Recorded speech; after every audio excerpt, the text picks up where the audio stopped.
ಜನಾರ್ದನ ರೆಡ್ಡಿ ಗಂಗಾವತಿಯಿಂದ ಬರೋವಾಗ ಏಕಾಏಕಿ ದಾಳಿ ಮಾಡಿದ್ದಾರೆ. ಜನಾರ್ದನ ರೆಡ್ಡಿ ಮೇಲೂ ಗುಂಡಿನ ದಾಳಿ ನಡೆಸೋ ಪ್ರಯತ್ನ ಆಗಿದೆ. ಸತೀಶ್ ರೆಡ್ಡಿ ಗನ್ಮ್ಯಾನ್ಗಳಿಂದಲೇ ಗುಂಡಿನ ದಾಳಿ ನಡೆದಿರೋದು ಅಂತ ಶ್ರೀರಾಮುಲು ಆರೋಪ ಮಾಡಿದ್ದಾರೆ. ಖಾಸಗಿ ವ್ಯಕ್ತಿಯ ರಿವಾಲ್ವರ್ನಿಂದ ಫೈರ್ ಆಗಿದೆ, ಪೊಲೀಸರಿಂದ ಆಗಿಲ್ಲ. ಪೊಲೀಸರ ಬಳಿ 35mm ಬುಲೆಟ್ ಇರುತ್ತೆ, ಫೈರ್ ಆಗಿದ್ದು 75mm ಬುಲೆಟ್. ಸತೀಶ್ ರೆಡ್ಡಿ ಅಥವಾ ಬೆಂಬಲಿಗರಿಂದಲೇ ಗುಂಡಿನ ದಾಳಿ ಆಗಿರೋದು ಅಂತ ಶ್ರೀರಾಮುಲು ಹೇಳಿಕೆ ಕೊಟ್ಟಿದ್ದಾರೆ. ಬಳ್ಳಾರಿಯಲ್ಲಿ ನಿನ್ನೆ ನಡೆದಂತಹ ಫ್ಲೆಕ್ಸ್ ಗಲಾಟೆ ಪ್ರಕರಣದಲ್ಲಿ ಕಾಂಗ್ರೆಸ್ ಕಾರ್ಯಕರ್ತ ಸಾವನ್ನಪ್ಪಿದ್ದು ಈಗ ರಾಜಕೀಯ ತಿರುವು ಪಡಿತಾ ಇದೆ. ಒಂದೆಡೆ ಕಾಂಗ್ರೆಸ್ನವರು ಇಲ್ಲಿಯ ಕಾಂಗ್ರೆಸ್ನವರು ಬಿಜೆಪಿಯವರ ಮೇಲೆ ಆರೋಪ ಮಾಡ್ತಾ ಇದ್ರೆ, ಬಿಜೆಪಿಯವರು ಈ ಕುರಿತಂತೆ ಸಮಗ್ರ ತನಿಖೆಗೆ ಆಗ್ರಹಿಸ್ತಾ ಇದ್ದಾರೆ. ಶ್ರೀರಾಮುಲು ಸಹ ಈ ಕುರಿತು ತನಿಖೆ ಆಗ್ಬೇಕಂತ ಆಗ್ರಹಿಸ್ತಾ ಇದ್ದಾರೆ. ಅವರನ್ನೇ ಮಾತಾಡ್ತೀನಿ. ಸರ್, ಏನ್ ಹೇಳಕ್ ಬಯಸ್ತೀರಿ ಪ್ರಕರಣಕ್ಕೆ? ಆಗಲಿ, ಯಾಕಂದ್ರೆ ಅವ್ರು ಹೇಳ್ತಾ ಇದಾರೆ ನಮಗೆ ಸಂಬಂಧ ಇಲ್ಲ, ಇವ್ರು ಹೇಳ್ತಾ ಇದಾರೆ ನಮಗೆ ಸಂಬಂಧ ಇಲ್ಲ. ತನಿಖೆ ಆಗಲಿ, ಯಾರು ತಪ್ಪಿದ್ರೆ ಕಾನೂನು ಪ್ರಕಾರ ಅವ್ರ ಮೇಲೆ ಕ್ರಮ ಆಗಲಿ. ಕಾನೂನು ಪ್ರಕಾರ ಏನ್ ತನಿಖೆ ಆಗ್ಬೇಕು ಆಗಲಿ. ನೋಡ್ರಿ, ಯಾವ್ದು ತನಿಖೆನ ಮಾಡಿ, ಬೇಕಾಗಿದ್ರೆ ಲೋಕಲ್ ತನಿಖೆ ಮಾಡ್ಕೊಳ್ಳಿ. ಇಲ್ಲಿದ್ರೆ ನಮ್ಮ IG ಮೂಲಕ DC ಮೂಲಕ ತನಿಖೆ ಆಗಲಿ, ಇಲ್ಲಾದ್ರೆ ರಿಟೈರ್ಡ್ ಸಿಟ್ಟಿಂಗ್ ಜಡ್ಜ್ ಮೂಲಕ ತನಿಖೆ ಮಾಡ್ತೀರಿ. CBIಗೆ ತನಿಖೆ ಕೊಡ್ರಿ, ಯಾವ್ದು ಕೊಡ್ತಿರೋ ಕೊಡ್ರಿ. ಯಾರು ತಪ್ಪಿದ್ರೆ ಅವ್ರಿಗೆ ಶಿಕ್ಷೆ ಆಗ್ಬೇಕ್ರಿ. ಅಷ್ಟೇ ಅಲ್ಲದೆ ಸರ್, ಈಗ ವಾಲ್ಮೀಕಿ ಸಮುದಾಯದಾಗಿರ್ಬೋದು, ಮಹರ್ಷಿ ವಾಲ್ಮೀಕಿ ಅವರ ಪ್ರತಿಮೆ ಕುರಿತಂತೆ ರಾಜಕಾರಣ ಆಗ್ತಾ ಇರೋದು ಸಮುದಾಯಕ್ಕೆ ಅಡ್ಡು ಬರ್ತಾ ಇದೆ. ನೋಡ್ರಿ, ಅವ್ರು ಇದ್ರನ್ನ ವಾಲ್ಮೀಕಿಯವ್ರನ್ನ ಅಡ್ಡ ತರೋದು ಬೇಕೇ ಇದ್ದಲ್ರಿ. ಮಹರ್ಷಿ ವಾಲ್ಮೀಕಿಯವ್ರದ್ದು ಏನೇ ಇನಾಗ್ರೇಷನ್ ಮಾಡ್ಕೋಬೇಕು ಅದು ಮಾಡ್ಕೊಳ್ರಿ, ಯಾವುದೇ ಅಭ್ಯಂತರ ಇಲ್ಲ.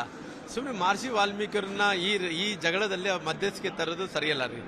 ಒಂದು ನೀವು ಸ್ಪಷ್ಟನೆ ಕೊಟ್ರಿ ಸರ್, ನೀವು ತಪ್ಪು ಮಾಡಿದ್ರೆ ನಾವು ಆಂಟಿಸಿಪೇಟ್ರಿ ಬೇಲ್ ಸಹ ಪಡೆಯ. ಹೌದ್ರಿ, ನಾವು ಬಹಳ ಕ್ಲಿಯರ್ ಆಗಿ ಹೇಳಿ, ಯಾವ್ದು ಎಲ್ಲಿ ಹೋಗಲ್ರಿ, ಎಲ್ಲರೂ ಇಲ್ಲೇ ಇರ್ತೀವ್ರಿ. ಅಲ್ಲ, ಪಕ್ಷದ ನಾಯಕರ ಗಮನಕ್ಕೆ ತಂದಿದ್ರಿ ವಿಜೇಂದ್ರ ಅವ್ರ ಗಮನಕ್ಕೆಲ್ಲ ಬರ್ತಾರ್ರಿ 4 ಗಂಟೆ. ಇದು ಶ್ರೀರಾಮುಲು ಅವರು ಹೇಳ್ತಾ ಇರುವಂತಹ ಮಾತು. ಏನು ಪಕ್ಷದ ನಾಯಕರ ಗಮನಕ್ಕೂ ತಂದಿದ್ದು. ಇಂದು ಸಂಜೆ ವಿಜೇಂದ್ರ ಅವರು ಸಹ ಬಳ್ಳಾರಿಗೆ ಆಗಮಿಸ್ತಾ ಇದ್ದಾರೆ ಎಂಬ ಮಾತುಗಳನ್ನ ಹೇಳ್ತಾ ಇರೋದು. ಕ್ಯಾಮರಾಮನ್ ಕಿರಣ್ ಜೊತೆ ಮಹಾಂತೇಶ್ ಕುರ್ಬೇಟ್, ಏಷ್ಯನ್ ನೆಟ್ಸ್ ನ್ಯೂಸ್, ಬಳ್ಳಾರಿ. ಬಳ್ಳಾರಿಯಲ್ಲಿ ಜನಾರ್ದನ ರೆಡ್ಡಿ ವರ್ಸಸ್ ಭರತ್ ರೆಡ್ಡಿ ಕಾಳಗ ತಾರಕಕ್ಕೇರಿದೆ. ಜನಾರ್ದನ ರೆಡ್ಡಿ ವಿರುದ್ಧ ಶಾಸಕ ಭರತ್ ರೆಡ್ಡಿ ಏಕವಚನದಲ್ಲೇ ವಾಗ್ದಾಳಿ ನಡೆಸಿರೋದು. ಬಳ್ಳಾರಿಯಲ್ಲಿ ಜನಾರ್ದನ ರೆಡ್ಡಿ ನೀಚ ರಾಜಕಾರಣ ಮಾಡ್ತಿದ್ದಾರೆ ಅಂತ ಭರತ್ ರೆಡ್ಡಿ ಆರೋಪಿಸಿರೋದು. ಏಕವಚನದಲ್ಲೇ ಮಾತಾಡಿದ್ದಾರೆ. ಅವನ ಮನೆ ಮುಂದೆ ಬ್ಯಾನರ್ ಹಾಕಿಲ್ಲ, ಅದು ಸಾರ್ವಜನಿಕ ಸ್ಥಳ, ಬೇಕು ಅಂತಲೇ ಮನೆ ಮುಂದೆ ಬ್ಯಾನರ್ ಅಂತ ರಂಪರಾಮಾಯಣ ಮಾಡ್ತಿದ್ದಾರೆ ಅಂತ ಭರತ್ ರೆಡ್ಡಿ ರಿಯಾಕ್ಟ್ ಮಾಡಿದ್ದಾರೆ. ಅವ್ರ ಜೀವನದಲ್ಲಿ ಯಾವತ್ತೂ ನಿಜ ಹೇಳಿದವ್ರಲ್ಲ. ಅವನು ಜೀವನಮಾನದಲ್ಲಿ ಇಂಥ ಕೆಲಸಗಳೇ ಮಾಡ್ಕೊಂಡು ಬಂದವನು. ಅವನಿಗೆ ಹೇಳಿದ್ದಕ್ಕೆಲ್ಲ ನಾನು ಆನ್ಸರ್ ಕೊಡ್ಕೊಂತ ಹೋಗೋಕ್ಕಾಗಲ್ಲ. ನಾನು ಇನ್ನೊಂದು ನಿಮ್ಮನ್ನ ರಿಕ್ವೆಸ್ಟ್ ಮಾಡ್ತೀನಿ. ನಿನ್ನೆಯಿಂದ ನಾನು ಮೀಡಿಯಾದಲ್ಲಿ ನೋಡ್ತಿದ್ದೆ, ಜನಾರ್ದನ ರೆಡ್ಡಿ ಮೇಲೆ ಹಲ್ಲೆ, ಜನಾರ್ದನ ರೆಡ್ಡಿ ಮನೆ ಮುಂದೆ ಬ್ಯಾನರು. ಯಾರೂ ಅವನ ಮನೆ ಮುಂದೆ ಬ್ಯಾನರ್ ಹಾಕಿಲ್ಲ. ಅವನು ನೀಚ. ರೋಡಲ್ಲಿರೋ ಅಂಥ ಬ್ಯಾನರ್ ನನ್ನ ಮನೆ ಮುಂದೆ ಇದೆ ಅಂತೇಳಿ ಅವನೇ ಕ್ರಿಯೇಟ್ ಮಾಡಿಕೊಂಡು, ಒಂದು ಮಾಜಿ ಮಂತ್ರಿ ಆದಂಥವನು, ಶಾಸಕ ಇದ್ದಂಥವನು, ಅವನೇ ರೋಡಿಗೆ ಬಂದು ಇಂಥ ಕಾರ್ಯ ಮಾಡ್ತಾನಂತಂದರೆ ಉದ್ದೇಶ ಭರತ್ ರೆಡ್ಡಿದೇನೋ? ಭರತ್ ರೆಡ್ಡಿ ಊರಲ್ಲಿ ಇರಲಿಲ್ಲ. ಉದ್ದೇಶ ಭರತ್ ರೆಡ್ಡಿದೇನೋ, ಆ ನೀಚಂದಿದೇನೋ ಅಂತೇಳಿ ನೀವು ತಿಳ್ಕೊಬೇಕು. ಈಗ FIR ಫೈಲ್ ಆಗಿದೆ, ತನಿಖೆ ಪೊಲೀಸರು ಮಾಡ್ತಿದ್ದಾರೆ. ನಾನು ಜಾಸ್ತಿ ಮಾತಾಡಿ ಕೇಸ್ನೆಲ್ಲೋ ಡೈವರ್ಟ್ ಮಾಡೋದು. ನಾಳೆ ಈಗ ನನ್ನ ಹುಡುಗ ಇವತ್ತು ತೀರ್ಕೊಂಡೋಗಿದ್ದಾನೆ, ನಾವೆಲ್ಲ ಭಾಳ ದುಃಖದಲ್ಲಿದ್ದೀವಿ. ನಮ್ಮದು ಮುಖ್ಯವಾಗಿ ನಾಳೆ ಕಾರ್ಯಕ್ರಮ, ನಮ್ಮ ವಾಲ್ಮೀಕಿ ಅಜ್ಜಿಯವ್ರ ಕಾರ್ಯಕ್ರಮವನ್ನು ಕೆಡಿಸ್ಬೇಕಂತೇಳಿ ಇವ್ರು ಏನು ನಿನ್ನೆ ಪ್ರಯತ್ನ ಮಾಡಿದ್ರು, ಅದನ್ನು ಸಕ್ಸಸ್ ಮಾಡ್ಬೇಕನ್ನೋದು ನಮ್ಮ ಮೂಲ ಉದ್ದೇಶ.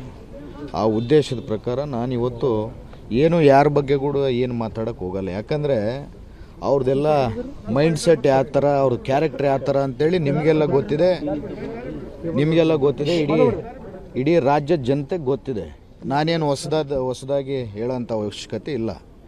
ನಾನು ಬಳ್ಳಾರಿ ಜನತೆಗೆ, ನಮ್ಮ ಜಿಲ್ಲೆಯ ಜನತೆಗೆ, ಇಡೀ ರಾಜ್ಯದ ಜನತೆಗೆ ಒಂದು ಹೇಳಕ್ಕೆ ಇಚ್ಛೆ ಪಡ್ತೀನಿ ನಿಮ್ಮ ಮೂಲಕ. ಬಳ್ಳಾರಿ ಯಾರೇ ರಾಕ್ಷಸರು ಎಷ್ಟೇ ಅಟ್ಟಹಾಸ ಹಾಕಿದ್ರು ಬಳ್ಳಾರಿ ಶಾಂತಿಯುತವಾಗಿದೆ, ಇರೋಂಗೆ ನಾವು ಯಾವತ್ತೂ ಮಾಡ್ತೀವಿ. ನಾಳೆ ನಮ್ಮ ಅಜ್ಜನ ಕಾರ್ಯಕ್ರಮ, ವಾಲ್ಮೀಕಿ ಅಜ್ಜನ ಕಾರ್ಯಕ್ರಮ ಭಾಳ ಅದ್ಧೂರಿಯಾಗಿ ಮಾಡ್ತಿದ್ದೀವಿ. ಈಗ